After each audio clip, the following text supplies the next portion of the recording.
Seguimos aquí en Cuarto Intermedio por PDS Radio y TV Digital y como cada jueves tenemos nuestro invitado de la jornada, los jueves de visita aquí en PDS y Cuarto Intermedio y lo tenemos al doctor Jorge Bogarín. Doctor, buenas tardes, ¿cómo está?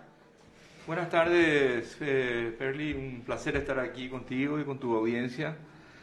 Y nada, a tu disposición para hablar de esto que tanto nos apasiona, que es la marcha de la Administración de Justicia. Así es, doctor, justamente desde Cuarto Intermedio queremos hablar con los protagonistas, con las personas que decidieron postularse al cargo de ministro de la Corte y justamente con relación a eso, doctor, ¿qué hizo que te decidas nuevamente a postularte? Sí, yo la última vez que me postulé a algún cargo fue Mm, aquella convocatoria, creo que hace 6 7 años, en la cual fue nominada la doctora Miriam Peña. mm, Y después estoy trabajando mucho en la docencia y en la profesión y estoy también escribiendo algunas cosas. Entonces postergué un poco mi gran pasión también es la magistratura, pero estaba, gracias a Dios, trabajando bien, con muchos proyectos.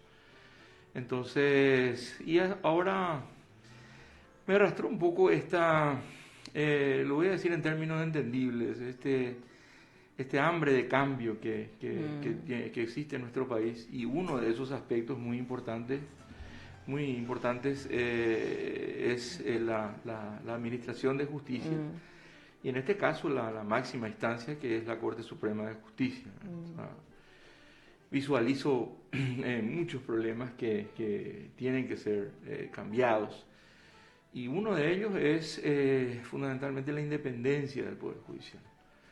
Eh, Duele mucho ver a un Poder Judicial muy dependiente de factores exógenos, perdón, factores externos, otros factores de poder que tienen injerencia en las decisiones judiciales, y eso duele y afecta la buena marcha del servicio que tiene que ser la administración de justicia.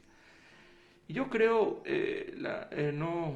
no me he encasillado, no pertenezco a ningún partido político, ni a ninguna de estas organizaciones de poder. He trabajado todo este tiempo en forma independiente y considero que uno tiene que tener las manos libres, tiene que estar libre para trabajar, valga la redundancia, en un poder judicial libre e independiente. mm. Eso es muy importante. Y bueno, trabajar en aspectos como la morosidad, la impunidad.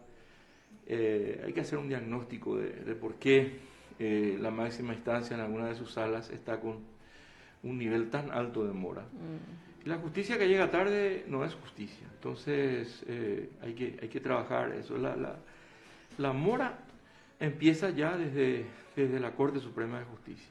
Pasa por los tribunales de apelación y también en juzgados de primera instancia, ¿verdad? Ahí hay un poco una colaboración o coparticipación del Ministerio Público también. Es un tema que vos y yo, Perli, conocemos muy bien, y bueno, hay que trabajar en esos aspectos. Hay que utilizar también las herramientas de un diagnóstico y las herramientas tecnológicas. El expediente judicial, el expediente electrónico todavía no abarca todas las instancias y todos los aspectos que hubiésemos querido para agilizar esta pandemia. Entre algún aspecto positivo que nos trajo es el desarrollo de aspectos tecnológicos. Incluso estamos haciendo clases, estamos haciendo conferencias por vía telemática, y se experimentó también con muchas audiencias, y eso en cierta medida agilizó o sea, nos hizo ver de que existen alternativas para trabajar el tema de niñez, los juzgados civiles, los temas civiles, Mm. los temas penales. Todo está muy trancado, y hay tanta falta de credibilidad en nuestros jueces, en nuestros fiscales, en nuestros defensores públicos, que hay que buscar alternativas. Porque Te doy un ejemplo en la parte penal. El sistema nos dice ahí, el código que estás mirando con mucha atención, nos dice, luego de la audiencia preliminar se dicta el auto de apertura a juicio y ahí hay un plazo, se envía no menor de 10 días ni mayor de un mes. Pero hoy, en el año 2021, estamos fijando juicios hasta el 2022, incluso ya creo que estamos entrando a 2023. El sistema, el código nos dice y es no mayor de un mes, o sea, 30 días. Entonces, ¿qué es lo que está pasando? O sea, se hacen juicios en forma simultánea. Hablaba yo esta mañana con un juez y le decía, la cabeza de ustedes tiene que estar un desastre, porque empiezan a las 8:30 un juicio, a las 9 otro, a las 10 otro, o sea, 3, 4 juicios en forma simultánea. Entonces eso afecta el elemento inmediación que tienen que tener los jueces, que tienen que recibir directamente los elementos de prueba. Al menos por lo que estuve conversando con varios jueces, hay algunos que ya tienen agenda hasta junio del año que viene. Sí, fácil. Y hay juicios que se están señalando, reitero, hay juicios ya del 2023. Entonces, alguien tiene que sentarse ahí y decir, bueno, vamos a organizar esto. ¿Qué es lo que está pasando en los juzgados civiles, en los juzgados penales, en los juzgados laborales? Algo muy sensible que son los juzgados de la niñez. Los juzgados de paz están saturados. Entonces hay que buscar alternativas, Berlín. No nos podemos quedar sentados en nuestros despachos con el aire acondicionado y no hacer nada, ¿no? Lo que me decía una persona el otro día, me decía, mira, es difícil porque acá el tema de los cupos y la cuestión política, difícil que llegue una persona como vos que no está identificada con ninguno de estos sectores de poder. Hasta te diría imposible. Y yo pienso que lo único imposible es aquello que no se intenta. Porque si nos criticamos nomás y nos vamos y nos metemos en la lucha y planteamos propuestas, entonces se queda en un mero plagueo testimonial y finalmente no hacemos nada para saciar ese hambre de cambio que tenemos todos.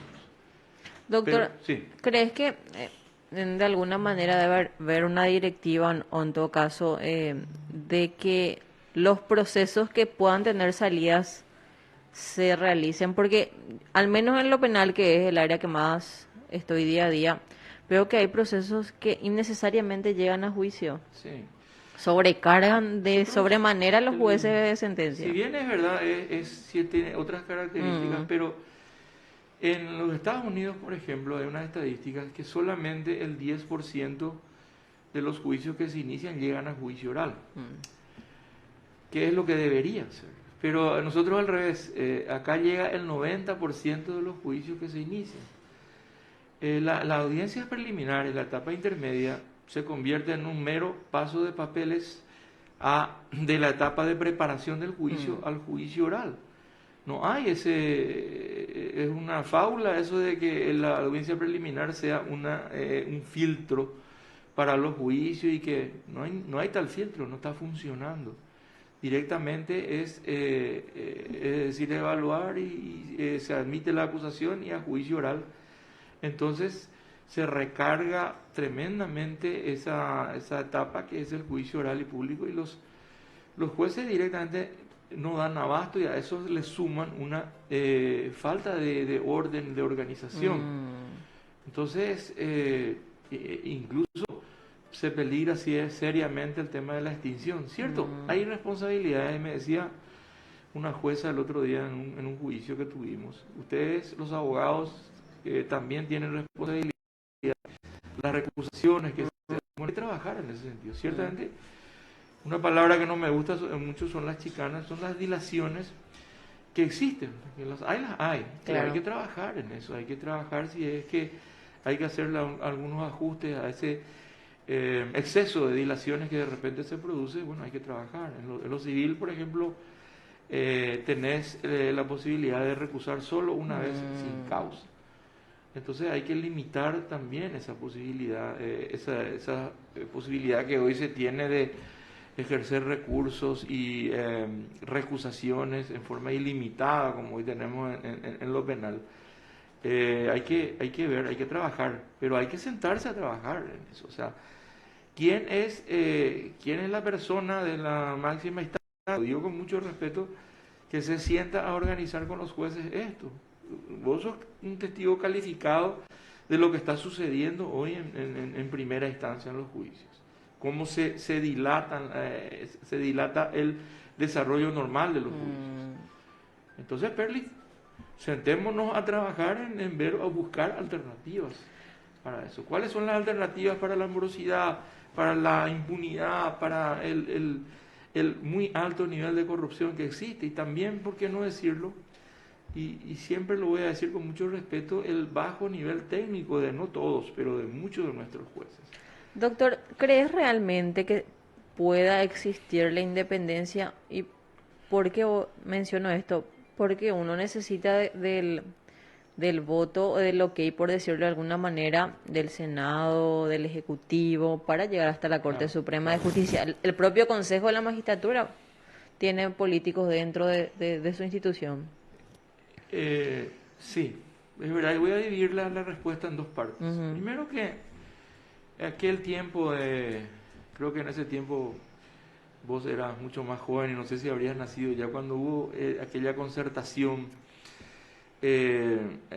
una concertación entre los sectores políticos y tuvimos el ingreso de muy buenos magistrados a la Corte Suprema de Justicia, el doctor Pacielo Padre, el doctor Elixeno Ayala, el doctor Zapena, el doctor Enrique Sosa, entre otros. Ujú. Pero ese sistema, los cupos políticos son un poco el producto de aquella concertación.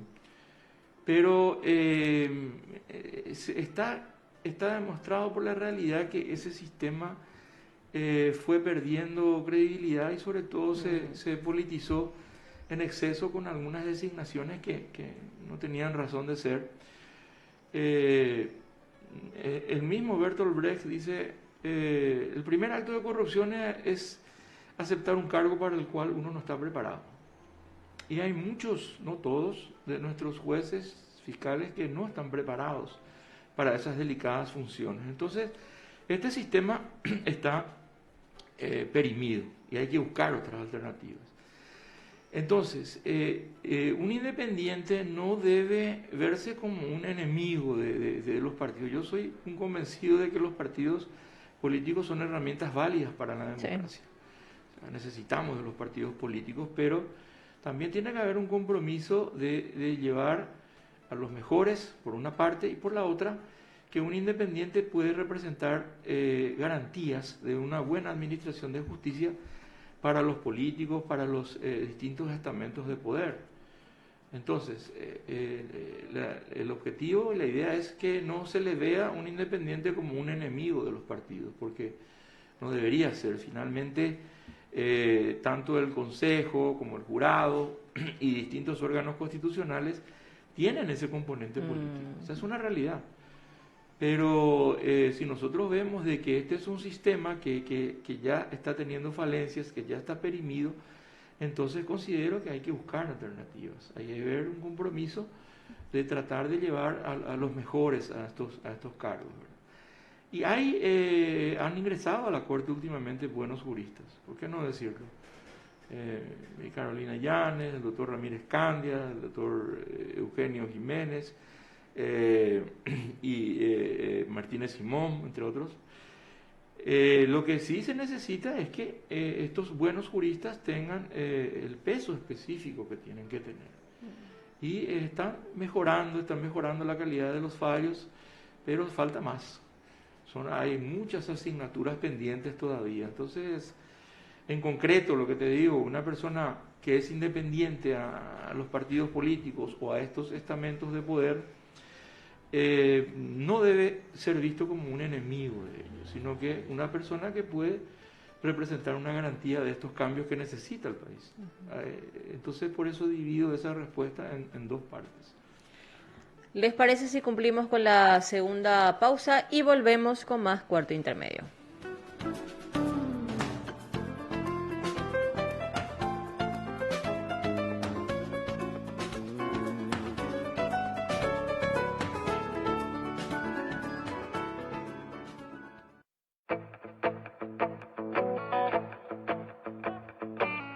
Hoy te pienso más que ayer, no sé cómo sucedió, no sé cómo sucedió. Hoy tengo el mundo al revés, porque en mi cabeza vos diste vuelta a mi razón. Poder de Síntesis, la marca registrada en Noticias Judiciales. Equipa tu auto en Erimark. Ándate a lo seguro. Tu camioneta en Erimark. Equipala a tu gusto. Con garantía, con buenas marcas y los especialistas de Erimark, lo que la fábrica no te dio. Lo que la fábrica no te dio. Lo que la fábrica no te dio. Lo que la fábrica no te dio.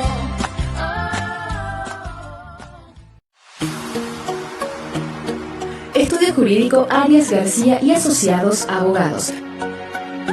Desde hace 15 años brindando soluciones jurídicas a nuestros clientes, representaciones legales en los fueros penal, civil y laboral.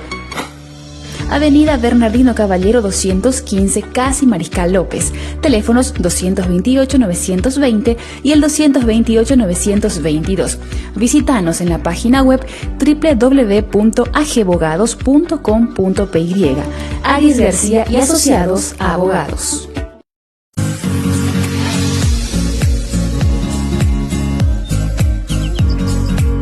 Granja Hotel Ajá. Estamos en San José de los Arroyos, departamento de Caaguazú. Un espacio donde podés disfrutar de un ambiente natural y ecológicamente equilibrado. Granja Hotel Ajá. Un lugar 5 estrellas de descanso y sosiego, compenetrado con la naturaleza y sus maravillas. Granja Hotel Ajá. Reservas al 0976-190-657 o 0983-190-657.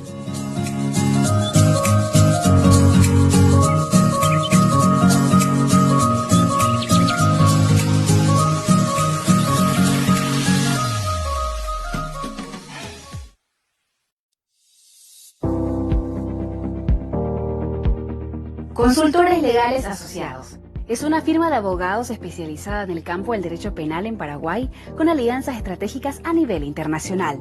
Consultores Legales Asociados presta servicios de asistencia jurídico penal en litigación, asesoría de empresas y entes gubernamentales, con énfasis en delitos económicos y área de cumplimiento, con los más altos estándares de calidad y excelencia. Encontrarnos en Mariscal López 1187, teléfono 021-227-004 o en la web www.clabogados.com.py. Consultores Legales Asociados.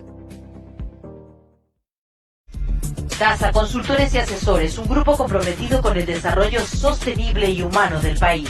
Un estudio jurídico especializado en Derecho Ambiental y Desarrollo Sostenible en el ámbito administrativo y jurisdiccional. Un grupo humano comprometido con la generación futura. Instituto IPAC, carreras profesionales con la mejor formación. Dirección y producción de televisión, cinematografía, tecnología en sonido, periodismo y locución para radio y TV. Tu futuro está en los medios. Encontranos en nuestras redes sociales. IPAC, somos especialistas en comunicación audiovisual.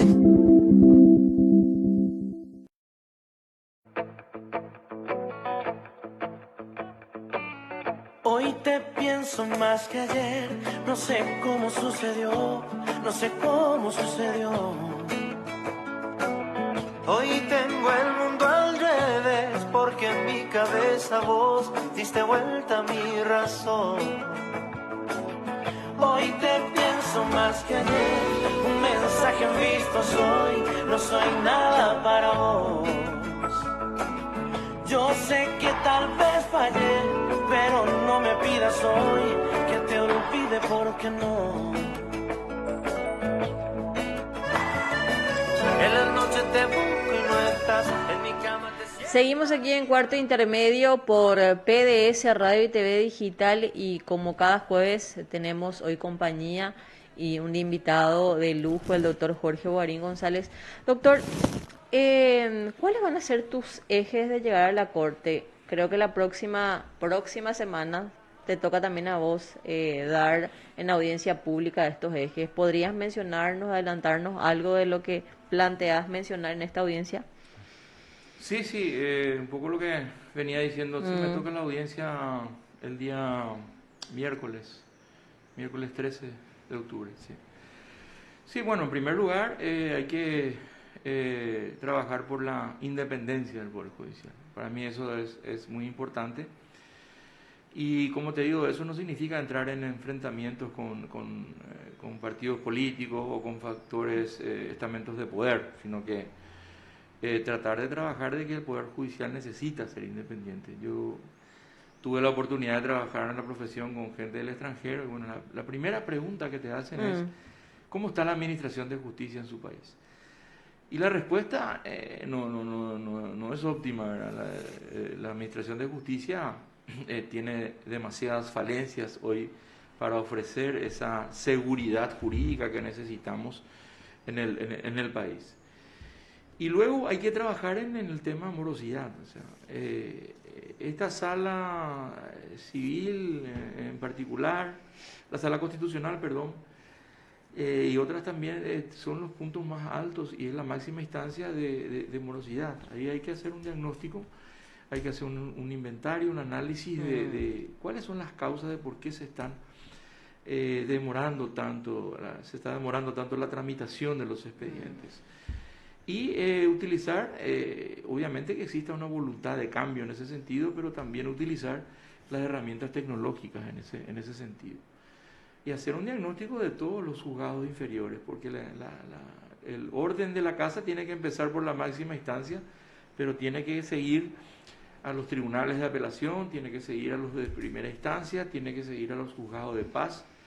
Los juzgados de paz están saturados, hoy hay un tema muy sensible que es la violencia familiar, el tema de la niñez, etcétera. Entonces hay mucho que hacer allí y hay que trabajar denodadamente. Y yo conozco en la docencia, conozco a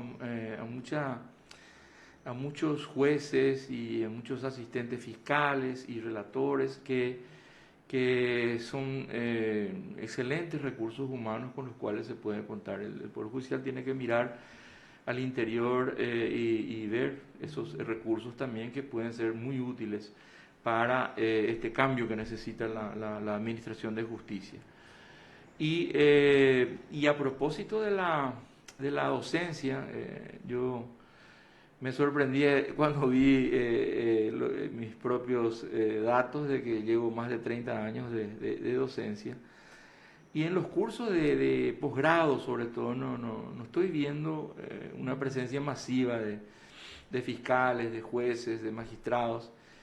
Más bien están los asistentes fiscales y los relatores. Entonces, yo creo que hay que trabajar en la actualización de todos los miembros del Poder Judicial y transmitir eso también al Ministerio Público, porque los fallos de la máxima instancia tienen que ser un ejemplo, tienen que ser prácticamente indiscutibles y hay que proyectar eso a los demás estamentos, tribunales de apelación y tribunales de primera instancia.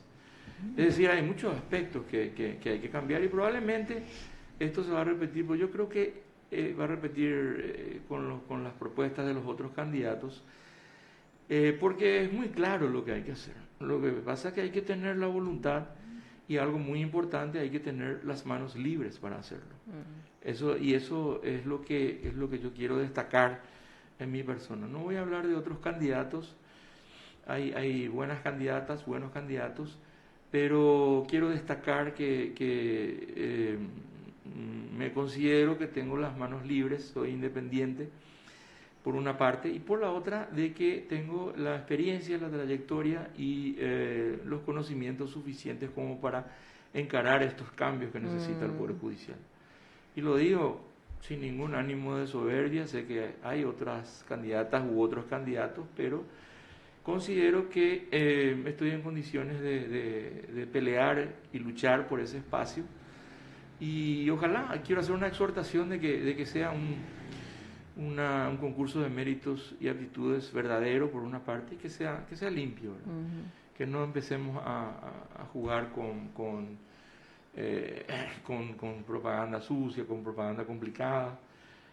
Acá lo que queremos es construir para este país un poder judicial libre, fuerte, independiente, una justicia seria y predecible, que es lo que nos va a hacer crecer, que va a fortalecer ese Estado de Derecho que queremos para nuestro país, Perli, y ofrecer esa imagen interna, seguridad para el ciudadano.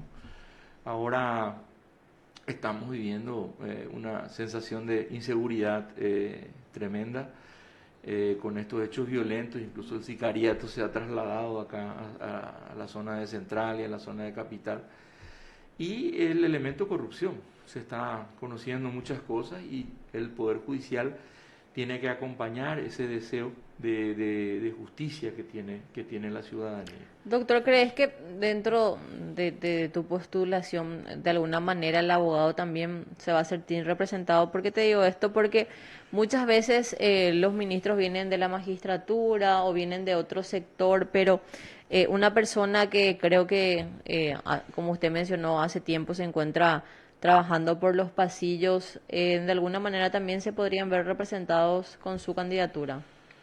Sí, un poco ser la voz hay una clasificación de abogados, de los abogados pasilleros, los sufridos abogados pasilleros, y muchas veces los abogados pasilleros no somos escuchados por los ministros de la Corte o por los jueces, los tribunales de apelación, etcétera. Entonces, tratar de ser el oído de esa gran legión de sacrificados trabajadores que son también los abogados, y ser la voz de ellos, esa voz de que tengan acceso a la administración de justicia y también a este tipo a esas decisiones de ordenar la casa. Por ejemplo, hoy hay un desorden tremendo en algo que conocemos muy bien, que es el ámbito penal. Juicios que se hacen, 3, 4 juicios en forma incluso simultánea, lo cual afecta el principio de mediación, la garantía de mediación, la garantía de continuidad, concentración, etcétera. Y hay algunos fallos interesantes, sobre todo de la sala penal, que están tratando de poner orden. Entonces, yendo al origen de tu pregunta, sí, la idea es convertirnos en una persona que escucha a ese abogado pasillero que está trajinando los pasillos todos los días, y ser un poco la voz de ellos también ante las instancias de decisión. Doctor, aprovechando también su visita y hablando del gremio de abogados, la Corte está lanzando como iniciativa legislativa que los nuevos abogados rindan un examen para acceder a la matrícula. Justamente mañana hay una reunión con la Corte. De alguna manera quieren o quieren que ingresen dentro del sistema de justicia abogados mejor preparados, entre otras palabras. ¿Crees que eso sería la vía realmente para evitar, por ejemplo, abogados que plantean dilaciones? Sí, es un aspecto importante. El sistema de los Estados Unidos, por ejemplo, tiene el examen de barra, el bar examination que le llaman, que uno termina la carrera y luego tiene que pasar ese sedazo, digamos, del examen de barra para poder tener la matrícula y ejercer. Entonces, es un aspecto importante que hay que analizarlo. Hay que analizarlo porque, te digo una anécdota de hace 20 años que éramos jueces, y en un juicio uno de los jueces tuvo que suspender el juicio porque por ejemplo, un abogado pide el sobreseimiento definitivo en juicio oral, cuando que un conocimiento elemental es que el sobreseimiento definitivo se plantea hasta la audiencia preliminar, hasta que termine la etapa intermedia. Entonces ese abogado en esa audiencia demostró que tenía muchas falencias en conocimientos penales para defender a una persona, y el juez en ese juicio le suspendió el juicio y prácticamente se declaró en un marco de respeto de que ese ciudadano que estaba siendo defendido por ese abogado estaba prácticamente en indefensión. Entonces, sí, es un aspecto que hay que analizarlo, pero hay que llamar a los gremios y intercambiar con ellos esos aspectos. Y sí puede ser un elemento importante que se haga un filtro. Y también los médicos, por ejemplo, tienen las sociedades de especialización.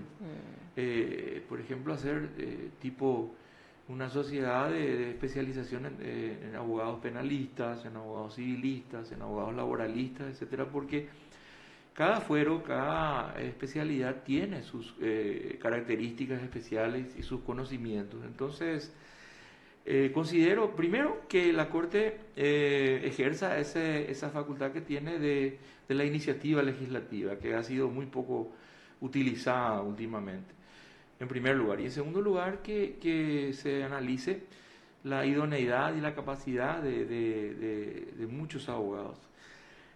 Ahora se está filtrando un poco más, pero había muchas universidades de garage, las llamadas universidades de garage. Había una que incluso creo que tenían clases 3 o 4 horas los sábados, los días sábados, y ni siquiera llenaban las horas, y ya en 4 o 5 años recibían su título. Es decir, hay que trabajar también en ese aspecto, porque hay universidades que no llenan los requerimientos, y hay que trabajar porque hay que ver qué tipo de egresados tiene esa casa de estudio, ¿verdad?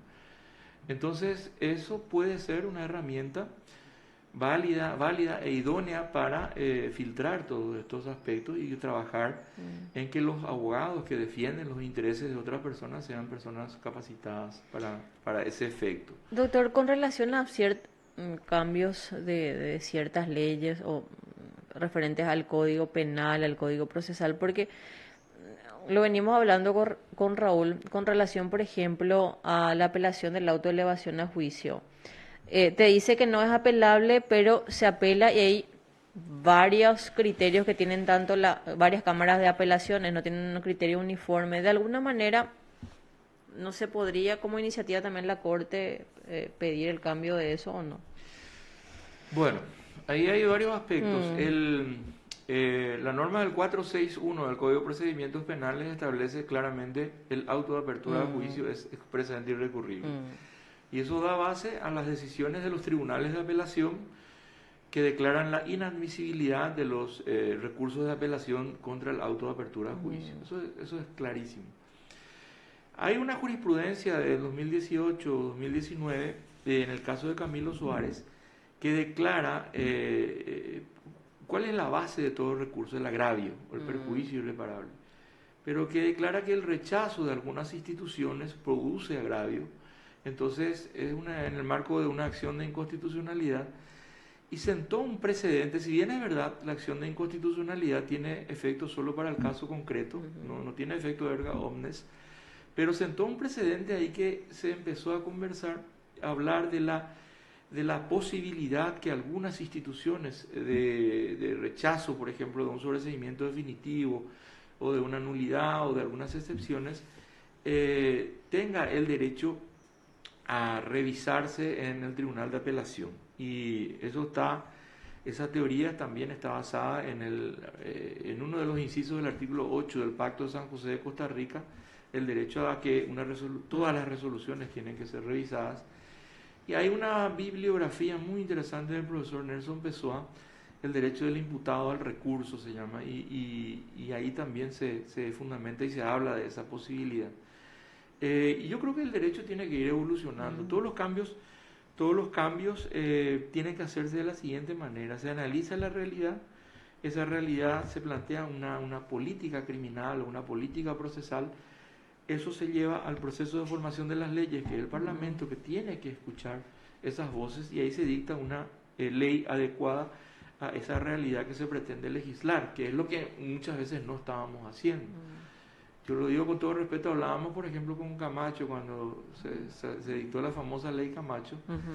Él dijo que él hizo un análisis y él es un especialista en derecho constitucional, y ahí se hizo un aumento del plazo de duración máxima del proceso de 3 a 4 años, se modificó el 136, pero no se escuchó a mucha gente. Entonces el Parlamento tiene que también escuchar a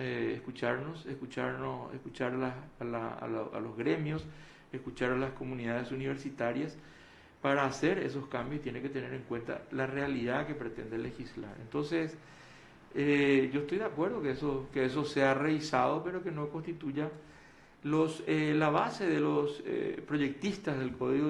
Decían, bueno, no hay un agravio en que el auto de apertura a juicio se declare inapelable o irrecurrible. ¿Por qué? Porque la defensa va a tener el amplio derecho de discutir en juicio oral y público. Entonces, ese efecto hace que se produzca un agravio. Pero sí, yo creo, y lo ha dicho este fallo, te voy a pasar el número del fallo, Perli. Este fallo ha dicho, sí, el rechazo de algunas instituciones, y menciona expresamente algunas, hay agravio. Entonces hay que analizar la posibilidad, y se dicta este fallo con el voto mayoritario de la doctora, entonces ministra, la doctora Miriam Peña, Ramírez Candia, y la disidencia del doctor Eugenio Jiménez. Era una sala integrada. Sí, y eso tiene que tener el derecho, y tienen que tener los ministros de la Corte, ir evolucionando constantemente, porque la realidad y los niveles de delincuencia lamentablemente evolucionan, pero el derecho también tiene que evolucionar, incluso tiene que superar esa evolución de estas conductas. Entonces, a mí me parece interesante que vayamos actualizando nuestras disposiciones legales sin que entrar en parches que hagan inaplicables algunas leyes, porque eso es lo que dijo alguna vez el profesor Schone, o los grandes codificadores han dicho, no le introduzcan parches, porque el código es un sistema. El código es un sistema, y a veces le tocas acá y puede tener su efecto contraproducente en otras instituciones. Entonces los parlamentarios también tienen que tener sus asesores en materia especializadas, como las leyes penales o las leyes civiles. Ahora se está analizando la posibilidad del juicio oral también para los casos civiles, que es una alternativa para tratar de agilizar la excesiva mora que existe en materia civil también, ¿verdad? Entonces hay mucho por hacer, hay mucho por cambiar, hace falta tener la voluntad para hacerlo, y hace falta tener, reitero, las manos libres también para hacerlo. Doctor, también quería mencionarte o preguntarte, porque cuando te postulaste, cuando te fuiste, te presentaste, te inscribiste, por decirlo de alguna manera, como candidato a ocupar el cargo de la Corte, llamó mucho la atención, al menos en redes sociales, tu tema de tesis doctoral. Sí. Y justamente quería hablar sobre eso contigo. Hablabas sobre el tema del aborto. Sí, yo trabajé esa tesis hace 33 años. Es cuando estaba haciendo el posgrado en la Universidad Complutense de Madrid, y era un momento en que se hablaba mucho de la despenalización y el sistema que España estaba adoptando, y mi director de tesis en ese entonces, el doctor Antonio García Pablos de Molina, me dijo, vamos a trabajar sobre esto, vamos a hacer un análisis de la realidad en Paraguay, y sugiero que trabajemos en este tema. Yo sabía que era un tema bastante polémico, pero lo que quiero decir en primer lugar, Perli, que yo no estoy a favor del aborto. O sea, no es bajo ningún sentido una tesis, ni yo expreso una opinión que esté a favor del aborto. Al contrario, estoy a favor de buscar alternativas de protección de la vida de muchas madres que hice un análisis de la realidad en ese entonces y después ya no volví a trabajar el tema, pero encontré que había 15.000 a 20.000 abortos clandestinos al año en Paraguay y que los abortos practicados fuera de los hospitales representaban el más alto nivel de mortandad. Y la idea era promover el debate. Incluso yo nunca fui activista de ninguna organización que estaba a favor del aborto. Yo soy un defensor de la vida y me inscribo en lo que dice el artículo 4 de la Constitución Nacional. El Estado garantiza la protección de la vida en general, desde el momento mismo de la concepción hasta el fallecimiento de la persona, ¿verdad? Entonces, y yo escribo ahí esas alternativas, analicé dogmáticamente el sistema de Alemania en ese entonces, tenía el sistema de plazos versus el sistema español, que era el sistema de las indicaciones, eso ya entrando en el aspecto técnico. El sistema de plazos de Alemania fue después declarado inconstitucional y el sistema de las indicaciones era el que tenía España, las indicaciones de la indicación ética del embarazo que provenía de la violación, la indicación eugenésica, la indicación de protección de cuando estaba en peligro la vida de la madre, etc.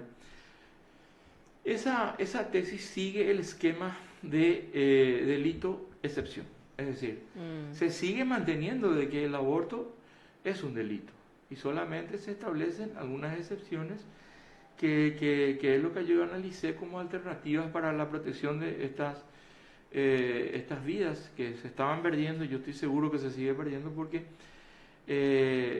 un altísimo porcentaje de estas mujeres tenían abortos inducidos fuera de los hospitales. Ya llegaban a los hospitales con riesgo de perder la vida y muchas de ellas lamentablemente perdieron la vida. O sea, era un verdadero, y yo creo que sigue siendo un verdadero flagelo. Ahora, nuestro código hoy sigue, el código vigente sigue el esquema de delito excepción.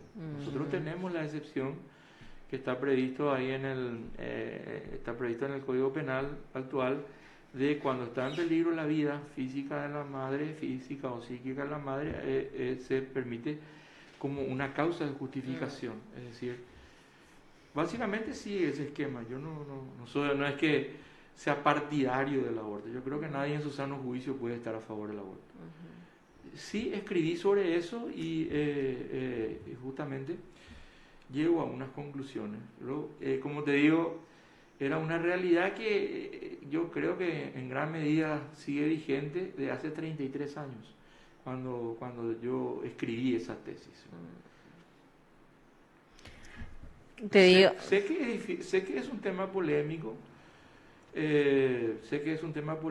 pero yo incluso cuando volví de España tuve una junta, una reunión con gente que hoy ya no está, como el padre de la Vega, como el doctor Encina Marín, creo que el entonces decano era el doctor José María Cabral, y yo les expliqué mi tesis y ellos entendieron. Tenían algunas objeciones, pero entendieron lo que se había escrito allí. Y quedó ahí. Yo no publiqué ni soy una persona que busca hacer apología del delito ni nada que se le parezca, al contrario. Yo considero que soy un gran defensor de la vida. Sí, queríamos justamente por eso, doctor, conversar contigo, porque causó mucha impresión, o sea, la gente empezó a hablar de eso, porque, como usted menciona, muchos evitan hablar del tema justamente porque hay dos grupos sumamente antagónicos al respecto. Sí, yo creo que es importante que se instale el debate. Sí. Como esos debates, cuando se habla de aspectos relacionados con orientaciones sexuales, por ejemplo, yo veo que hay mucha intolerancia y a veces mucha ignorancia en esos temas y despierta muchas pasiones. Yo no estoy en ninguno de esos grupos, pero considero que es importante que se instale el debate y respetar la opinión. O sea, uno puede decir yo no estoy de acuerdo con lo que me estás diciendo y no por eso tenemos que ir a los golpes o insultarnos. Totalmente. El diálogo yo creo que tiene que construir, que es lo que necesitamos en este país. En todos los aspectos necesitamos dialogar y necesitamos escuchar, aunque no estemos de acuerdo. Pero yo creo que sería muy simplista decir, esa es una tesis que está a favor del aborto, yo no estoy a favor del aborto. Y yo decía en la tesis, hace 33 años, de que hay muchos obstáculos, van a haber muchos obstáculos para que se instale este tema, para que se debata este tema. Y uno de ellos era que estábamos en los últimos años de la dictadura en nuestro país, uno de ellos, y otro, el gran desconocimiento de esta realidad. Y realmente estuve revisando y hay muchas cuestiones que siguen vigentes y es importante que se instale el debate y que podamos escuchar a todas las personas que tengan opiniones distintas a nosotros. Pero yo voy con respeto y quiero aprovechar esta oportunidad para decirte que yo soy un defensor de la vida en general, como dice la Constitución en el artículo 4. Me inscribo en esa tesis. Y esa tesis respeta el sistema que está hoy día, que es el esquema delito-excepción. Esa ley prevé una excepción. El aborto puede ser practicado cuando la vida de la madre está en peligro. Y es en el esquema de la configuración del hecho punible, de la teoría del hecho punible, entra como una causa de justificación que incide sobre el elemento de antijuridicidad. O sea, es una tesis que analiza la realidad, pero también ingresa a aspectos técnicos que hacen a la legislación. Tuvo problemas en este código, tanto el hecho de que se evitaba el debate, que esos artículos pasaron transcriptos tal cual del Código Teodosio González al Código actual e ingresaron a las disposiciones transitorias. Recién se ordenó un poco ese tema cuando las disposiciones transitorias desaparecieron y se consideró esta causa de justificación en la parte de los hechos punibles que afectan la vida de las personas, y la ley 3440 del año 2008 ordenó esa cuestión. Pero te digo, en el momento que se analizaba el código, es tanto el tabú, es tanto el temor todavía de tocar esos temas, que se pasa directamente, se copian los artículos del Código de Teodosio González en las disposiciones transitorias, en las disposiciones finales. Y eso rigió hasta el año 2008, desde el año 97 que se aprobó ese código, que tuvo una vacatio legis de un año a noviembre del 98, nosotros tuvimos el código los artículos del Código de Teodosio González que implicaban un problema con el principio de legalidad, porque por ejemplo decía penas de penitenciaría, que ahora tenemos la pena privativa de libertad, por ejemplo. O sea, había una serie de problemas que trajo consigo el hecho de no querer, de tener un cierto, no diría temor, pero de no querer encarar esta cuestión. Doctor, te agradecemos mucho tu visita y algo que quieras mencionar también para los oyentes de PDS y Cuarto Intermedio. No me quería quedar toda la tarde. creo que me están echando, ¿verdad? No, para nada, doctor. Nada, agradecer tu gentil invitación, Perly. Realmente estos son temas que nos apasionan, la evolución del derecho en nuestro país, la marcha de la Administración de Justicia. Y nada, mi deseo es que sea un verdadero concurso de méritos y aptitudes y que ganen los mejores. Hay aspectos objetivos y hay aspectos subjetivos también en ese análisis, que se tengan en cuenta los conocimientos, la trayectoria de cada candidata y de cada candidato, y que después tengamos una decisión transparente, como debe ser también la Administración de Justicia. Y eso va a hacer crecer la credibilidad del Consejo de la Magistratura, de sus miembros, y también la credibilidad en la administración de justicia. Mi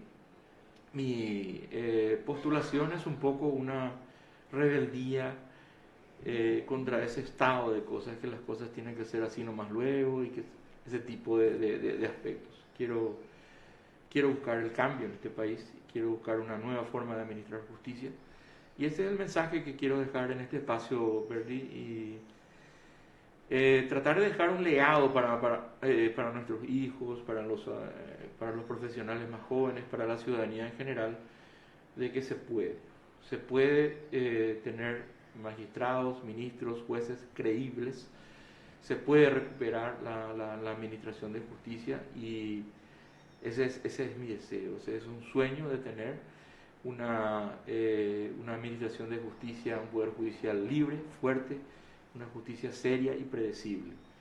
Y ojalá ese sueño se haga realidad. Doctor, muchísimas gracias por su visita. Nosotros nos reencontramos mañana a partir de las 12:30 horas aquí por PDS Radio y TV Digital. En minutos se llegan Marta Olmedo y Arturo Garuso con recuento de noticias. Hoy te pienso más que ayer, no sé cómo sucedió, no sé cómo sucedió.